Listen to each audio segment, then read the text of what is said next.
الله الرحمن الرحيم. اللهم صل على سيدنا نبينا مولانا محمد وعلى آل سيدنا نبينا مولانا محمد وبارك وسلم كما تحب وترضى عدد ما تحب وترضى. بسم الله الرحمن الرحیم. حضرت شیخ ایک واقعہ بیان کر رہے ہیں. حضرت عبدالواحد ابن سید رحمۃ اللہ علیہ جو مشائخ چشتیہ کے سلسلے میں مشہور بزرگ ہیں، فرماتے ہیں کہ ہم لوگ ایک مرتبہ کشتی میں سوار جا رہے تھے. ہوا کی گردش نے ہماری کشتی کو ایک جزیرے میں پہنچا دیا. ہم نے وہاں ایک آدمی کو دیکھا کہ ایک بت کو پوج رہا ہے. ہم نے اس سے پوچھا کہ تو کس کی پرستش کرتا ہے؟ اس نے اس بت کی طرف اشارہ کیا. ہم نے کہا تیرا معبود خود تیرا بنایا ہوا ہے، اور ہمارا معبود ایسی چیزیں بنا دیتا ہے جو اپنے ہاتھ سے بنایا ہوا ہو، وہ پوجنے کے لائق نہیں ہے. اس نے کہا تم کس کی پرستش کرتے ہو؟ ہم نے کہا اس پاک ذات کی جس کا عرش آسمان کے اوپر ہے، اس کی گرفت زمین پر ہے، اس کی عظمت اور بڑائی سب سے بالا تر ہے. کہنے لگا تمہیں اس پاک ذات کا علم کس طرح ہوا؟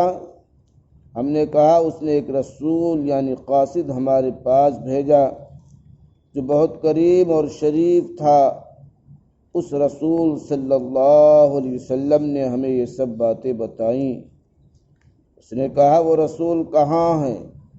ہم نے کہا اس نے جب پیام پہنچا دیا اور اپنا پورا حق ادا کر دیا تو اس مالک نے اس کو اپنے پاس بلا لیا تاکہ اس کے پیام پہنچانے اور اس کی اچھی طرح پورا کر دینے کا صلہ اور انعام عطا فرمائے.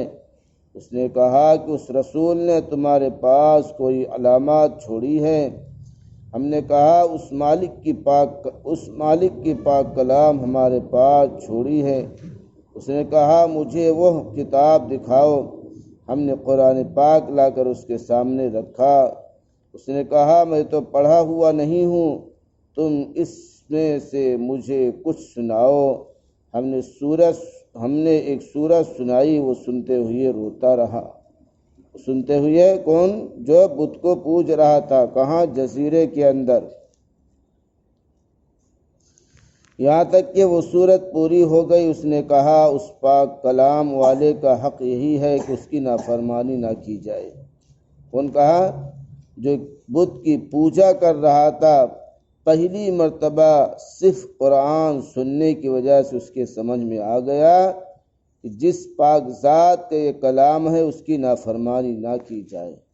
آج مسلمان اپنی پیدائش سے لے کر 40 سال 50 سال 60 سال تک ہو جاتا ہے، بار بار قرآن سنتا ہے، پھر بھی اس مالک کی نافرمانی میں لگا ہوا ہے. اس بت کی پوجا کرنے والا صرف پہلی مرتبہ اللہ تعالیٰ کا کلام سنا، اس کے سمجھ میں یہ بات آ گئی جس پاک ذات کا کلام اتنا متبرک ہو اس کی نافرمانی نہیں کرنا چاہیے. اس کے بعد وہ مسلمان ہو گیا.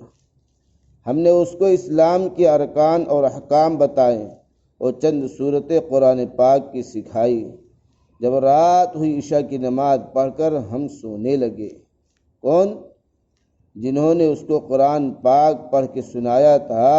عشاء کی نماز پڑھ کر ہم سونے لگے. اس نے پوچھا تمہارا معبود بھی رات کو سوتا ہے؟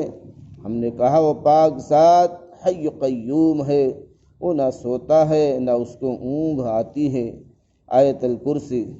وہ کہنے لگا تم کس قدر نالائق بندے ہو کہ آقا تو جاگتا رہے اور تم سو جاؤ.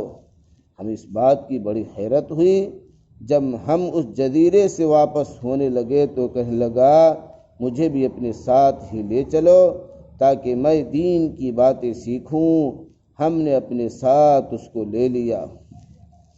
جب ہم شہر عبادان میں پہنچے تو میں نے اپنے ساتھیوں سے کہا کہ یہ شخص نو مسلم ہے، اس کے لیے کچھ معاش کا فکر بھی ہونا چاہیے، یعنی اس کی کچھ روزی روٹی کے ہمیں فکر بھی کرنا چاہیے۔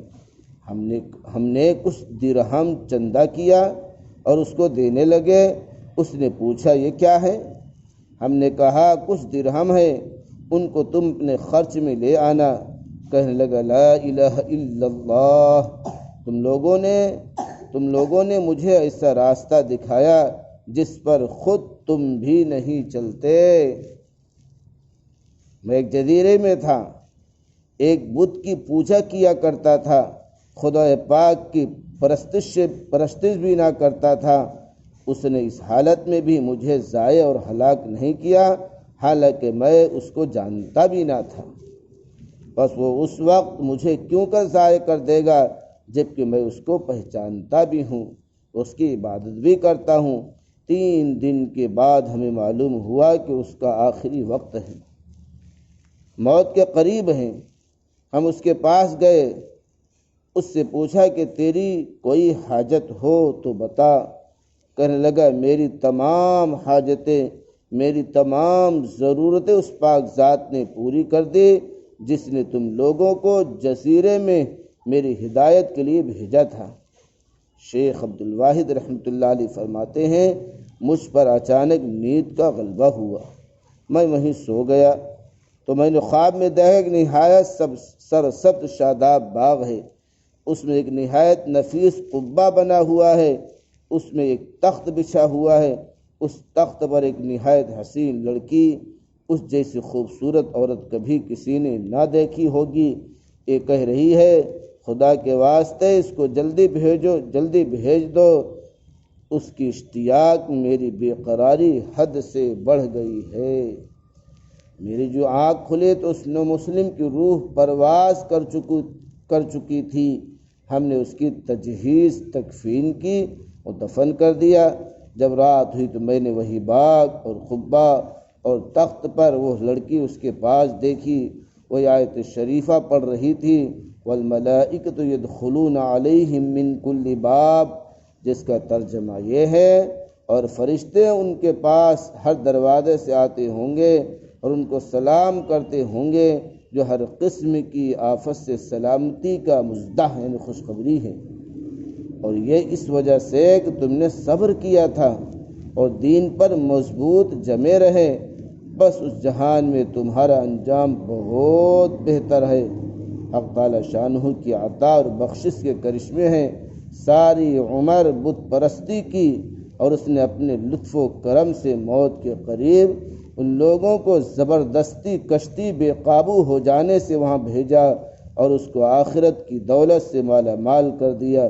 اللہم لا مانع لما اعطیت ولا معطی لما منعت، مالک الملک، جس کو تو دینا چاہے اس کو کوئی روکنے والا نہیں ہے اور جس کو تو نہ چاہے اس کو کوئی دینے والا نہیں ہے۔ اللہ ہم سب کو عمل کی توفیق فرمائے۔ بک اٹھاؤ۔